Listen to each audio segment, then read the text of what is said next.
Leukaemia, lymphoma, myeloma and related blood disorders can develop in anyone of any age at any time. More than 13,000 Australians are expected to be newly diagnosed this year, equivalent to 35 people each day. Now, this morning I read an article in The Age called Bad to the Bone, The Truth About Leukaemia, which was really about researchers having observed for the first time how cancer cells attack and destroy the bone of leukaemia patients using a new Street View system to zoom in and spy on the invaders. This never-before-seen technique is expected to revolutionise research and new treatments for any type of cancer that spreads to the bone, including from breast, prostate or melanoma. So in close to real time, they're able to watch cancer cells stripping away the bone.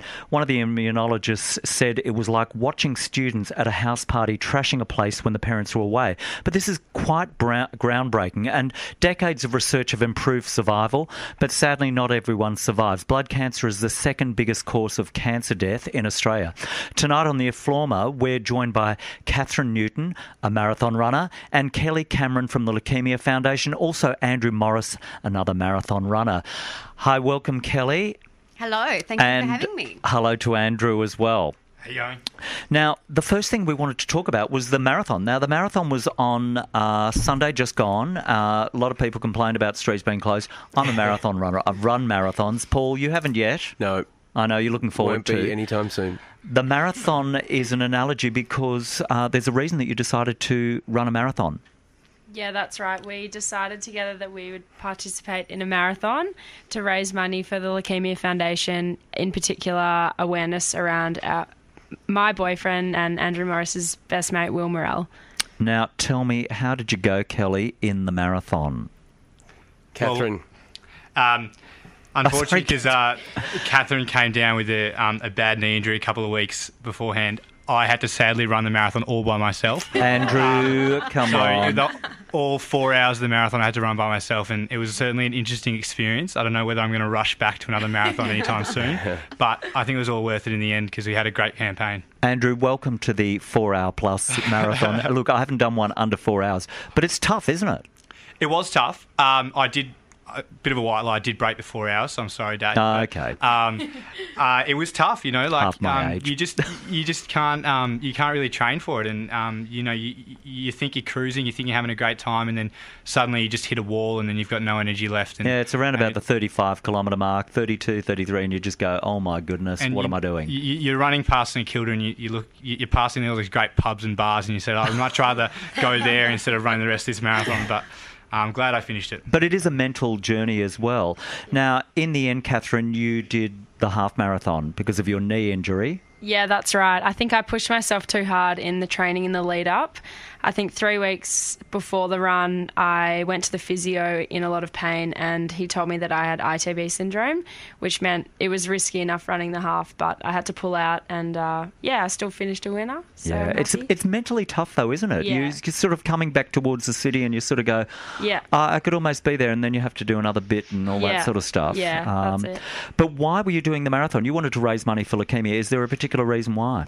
Yeah, so we both wanted to raise as much money as we could and as much awareness for the Leukaemia Foundation, in particular to support Will Morrell. So, we likened his campaign a little bit to a marathon because you know he got sick in February, and it's now October, and he's still not 100% better. And what he's been through is, you know, a marathon is very fragile, small in comparison. And that was kind of the analogy we kind of ran with, and I think people really received that well. Yeah. So his leukemia journey is a marathon in itself. Yeah. And I think I read somewhere where you'd mentioned, Catherine, that, you know, you can stop and walk if you get a bit tired or whatever. He can't actually do that. Exactly. He doesn't have that choice. Yeah, he doesn't. We had the choice in the marathon to stop and walk if we needed, have water or anything. But yeah, at the end of the day, Will has absolutely no stopping. There's nothing stopping him. So yeah, he needs to finish a winner as we did on Sunday. Look, Kelly Cameron is from the Leukaemia Foundation. Now, I was just talking to you earlier about this research that just happened to pop up in the newspaper today. I mean, it's groundbreaking research. What does the Leukaemia Foundation do in order to support this sort of research that goes on? Well, the gorgeous Catherine is actually downplaying her achievements. Catherine set a target of $5,000 within 24 hours of her webpage being up. She kicked that little butt. And she pretty much tripled it, I think, didn't she? Yeah, so the final result was over $16,500. Yeah. So thanks to Catherine and to her team, we're actually putting millions and millions of dollars into research to try to combat the disease. So basically since 2015, we've put in a milestone of $38 million into research, which is absolutely phenomenal. And we can't do this alone. It's a great partnership that we have with our fundraisers, such as Catherine and Andrew, and we're very, very appreciative of everything that our fundraisers do for the foundation. And also, surprisingly, that research that I was talking about before, that's from researchers at the Parkville Walter and Eliza Hall Institute, as well as in a partnership with London's Imperial College. So a lot of the research is done here in Australia, isn't it? Yes, that's very correct. And the Walter and Eliza Institute, we've been great supporters of theirs for many years, and we've had a wonderful partnership with them. Now, the Leukaemia fundraising arm has another big event each year. Yeah, we've actually got a few events. I think everybody would have heard of the good old World's Greatest Shave. Well, yeah, that's what I was thinking. Yeah. Have you shaved at all, Paul? What, this week? Yeah. Yes, I have. Okay. I shave every Monday. Every Monday. I hate it. When is the World's Greatest Shave on? So World's Greatest Shave is in March, and it's in March every year, one of our biggest fundraising campaigns of the year. We've also just finished up with Light the Night, which is a beautiful event with people coming together to light lanterns of hope, whether that be a gold lantern to remember somebody, a blue one for support, or a white lantern for your personal journey with blood cancer. But the Leukaemia Foundation and their fundraisers do events all throughout the year. Mm-hmm. So if you're interested in doing some fundraising or attending an event, please go to our website, leukaemia.org.au to register. Fantastic. Leukaemia, very hard to spell, but what we will do is, you never know whether there's an A before an E or an E after an A or something like that. Well, if it's a bit easier, give me a call, 1-800-620-420. All right. Well, what I'll do is when we put the podcast up after this episode, we'll make sure that there's a link to the Leukaemia Foundation's website and also to your fundraising page as well, Catherine, because, you might have got up to $16,000, $17,000, $18,000. I'd like to see you break through $20,000. So it's never too late to donate. Mm-hmm. The fact that more than 13,000 Australians, and I know that this isn't necessarily, we were talking before, this isn't necessarily an LGBTIQ story, but at the same time, it's affected your partner, and that also means many people in our community are going to be affected by that as well. What can you tell us about Will's story? When did he find out that he had leukemia? So he found out on the 12th of February, and I think it was about 2 weeks prior to him getting diagnosed where he started to have some symptoms. But prior to that, the most healthy boy, and it was just such a shock, and we just have to beat it. Probably about as healthy as you, Andrew. Yeah. I think we played golf the day before, actually. Wow. Yeah. He's a mad golfer, much better than me. But we were having a whack the day before, and I remember him saying he had blurry eyes, his vision was gone in the mornings, and he was getting headaches, and then we woke up to a WhatsApp message, and that's where it all started. So it's quite it hits you quite fast then, and especially I think he was complaining to me a little bit about his eyes and his headaches, and the girlfriend I am tell him to be a bit stronger, but yeah. And I know it's been a few months now since he started treatment. How is he doing? Yeah, he's doing really well now. So he's had 4 rounds of different treatments, and he's had radiotherapy and lots of different pills and everything, but he's definitely on the home straight now. So that's fantastic. Yeah, he's got his facial hair back, which is good. Oh, good. Actually, I don't think we mentioned, how old is Will? Will's 23. 23. Yeah. Wow. So, it's not a disease that just affects particularly old people like certain other cancers do, which is all to do with time and other things like that. But so it does affect people whether they're young and old. So, of course, if anybody wants to be a part of donating to Leukaemia Foundation in order to help raise funds for those research projects, by all means do so. What sort of research programs are being done at the moment? Have we got any idea, or it's just always ongoing research? Yeah, there's just always ongoing research, and it's one of our focal points that we do put a lot of funds into. So as soon as there's breaking news, it's definitely out there in the papers. Yeah, well, as we said today, that great article in The Age. I'm just imagining cancer cells stripping away the bone, which is really quite horrific sounding. It's a very graphic description, isn't it? Yeah, it is. To be able to see it that close up. Now, Catherine, back to your run. How did you feel on Monday morning?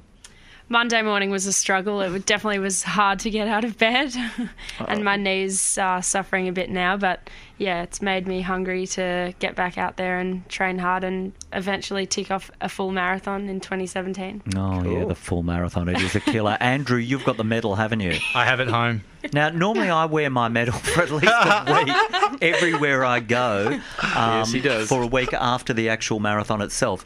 And I can tell you, you will not get that medal any other way than running into the G. Now, I know you've got the half marathon medal, so it'll hang with the other ones, Catherine, but you will not get a medal any other way other than if you go to a garage sale and somebody's selling them off. In which case, I suggest buy as many as you can. Well, I really like getting the T-shirt at the end that says Melbourne Marathon 16, but then I looked on eBay and you could get the Melbourne Marathon 13, 14 for about $50. So I might just do that next time. Yeah, and save that's myself right. I got training. 14. You could have got all of them and said Yeah, you've been doing it for exactly. years and Well, I think, maybe we should actually have T-shirts made up marathoner bad to the bone, which would certainly well and truly express it. But it's a great effort that you've done there. Absolutely. The feeling of actually, how did you feel when you ran into the MCG? What do you think, Catherine? What was that like? Yeah, it was really exciting running into the G, and it was also rewarding knowing that you had some eyes on you with family and friends in their support. So yeah, it was awesome. And just actually doing that lap, have you ever done a lap of the G before? No, I've never. I've sat there and watched my footy team play, but I've never actually physically run on that ground. Yeah, so. I know, you've been on the hallowed turf. Yeah. Andrew, one of the things that I've noticed, and you're sort of coming back in on St Kilda Road and you can see the G and then you do this part of a loop which brings you back around the tan. It's very demoralising.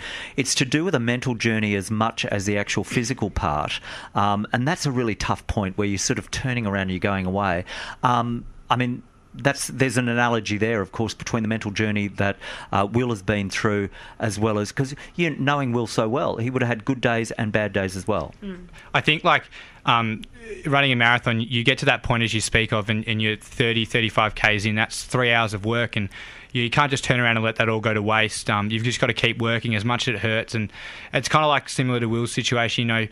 He's had 23 years of his life which he's enjoyed, and he's going to have some really dark days and really tough days, but it's important to know that the next one's going to be better. He's going to work through the tough times, and it will hopefully be better in the end, and kind of the same as a marathon. And there's this great point, sorry Paul to interrupt, there's this great point where you come down around Brunton Avenue. It's actually quite dark because it's the south side of the MCG, and then you turn left and you go down onto the MCG turf, and then the whole thing just explodes in light because you're suddenly in the sunlight again. That feeling is amazing, isn't it? It's just... You've got no energy up to that point, and you're absolutely running on reserve gas. And then as soon as you turn out MCG, it's like you get a complete second wind, and the sun's out. Everyone's around, and so many other people are around you, and people are cheering. Yeah. I was sprinting the last lap, even though I was dead for the last half an hour. It was ridiculous. Was Will able to be there? Could he watch you guys? Yeah, he was there. Oh, so, sweet. Yeah. Get out of it. He actually, I was running with my phone, and he actually called me with about a kilometre left. He's like, "Boss, where are you? We're going to get breakfast. Hurry up." He's like, "Are you done yet?"